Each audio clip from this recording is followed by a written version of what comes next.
Hello everyone, and welcome back to another introduction to R video. And in this video, we're going to pick up where we left off talking about data frames. So if you remember in the previous video, we discussed the basics, how to figure out the dimensions, how to view the data set with print, how to view a subset of the data set with head, and how to get the column names using names.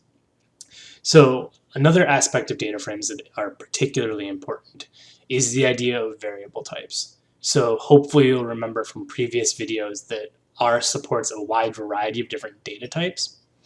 But when we start executing specific functions, especially using geospatial data, the data types become very important. Because again, data frames, right, unlike a matrix, right, data frames are heterogeneous, which means that each column can have its own data type. And so sometimes, especially when you're reading in things through read CSV or read OGR, that you will read in data and you might find that the variable types aren't what you'd expect. So after you've done sort of this initial checking of dimensions, it can be really important to just sort of verify that the columns have the data type that you expect, so you don't have weird issues when you start running code. So the workhorse of being able to figure out the data types is actually a function called class, and you may have seen this before. Right, so class takes as an input x. So in this case, let's go ahead and read in the iris dataset again, just to make sure that we haven't broken anything from our previous examples. So we're going to reload the iris dataset so we have a clean copy. And then what we're going to do is we're going to say class iris. So we're calling the class function on the iris dataset. So if we do this, it's going to respond with data.frame. And this is exactly what we expected it to do, because we know that the iris variable is a data frame, right, with 150 rows and 5 columns, right? We've seen this before. So that's kind of useful. What's probably more useful would be to get the data types of each of the columns. And there's two ways you can do that. The first way is to look at a specific column, and we're going to talk more about indexing in the next video, but I'm going to sort of spoil it a little bit here, that if you type iris followed by a $, you'll see that we have the contextual pop-up menu give us the list of all of the names that we got when we used the names function, right? Sepal length, sepal width, petal length, petal width, and species. So if I double click here, you'll see that it auto completes this. And what iris $sepal length is doing is it's doing what's called indexing. It's going to pull out the entire column that is iris the sepal length.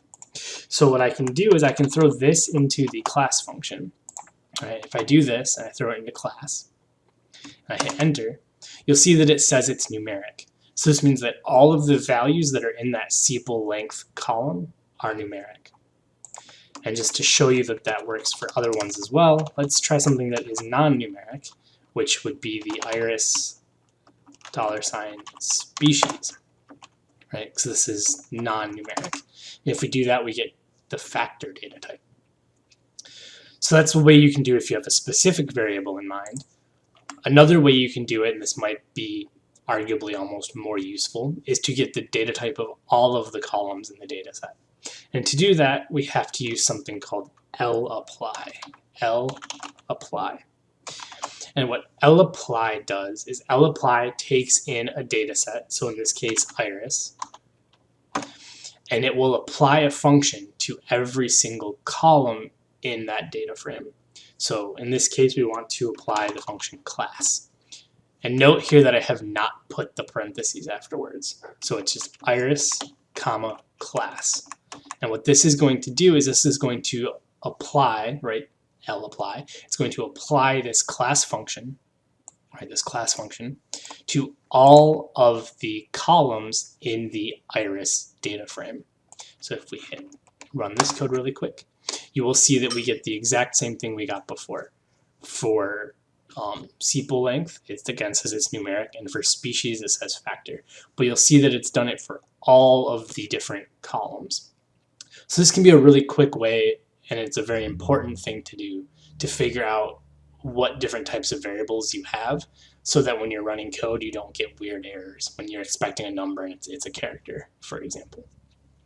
So hopefully this makes sense. If you have any questions, I encourage you to pause the video, go back and rewatch the parts you're confused about.